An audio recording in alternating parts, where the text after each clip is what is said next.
magsasaka. Gaano na kaya sila katagal nagsasaka? Ito matagal na.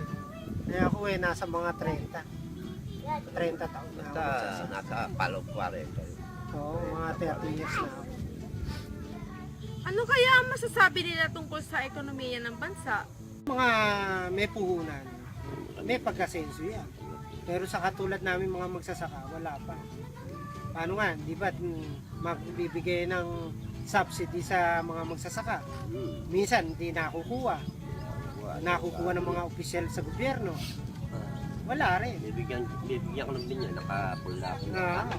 Paano magagamit yun? Dahil sa kanila na sila lang nakikinig. Paano kaya nila mailarawan ang pang-araw-araw na buhay nila dito? Ganito puro sa bukid lang kami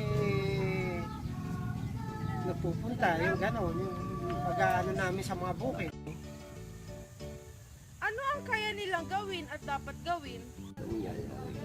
Kailangan kumilos ka para yun man lang inuutang mo sa pinagkakautangan Hindi mo. mo mabayaran, mahulog. Oo, yung pagsasaka mo, maging maganda.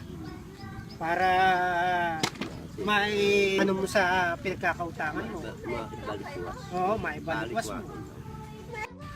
Ano kaya ang ligaya at pighati nila bilang magsasaka?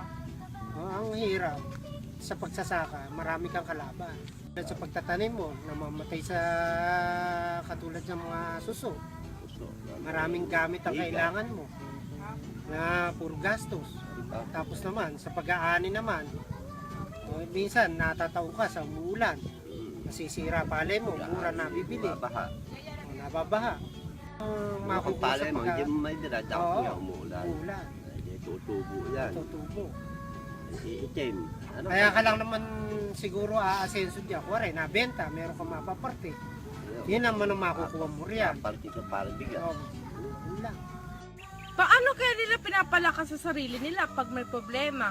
O sino kaya ang kanilang Yung inspirasyon? mga anak namin. Dahil sila ang katuwang namin.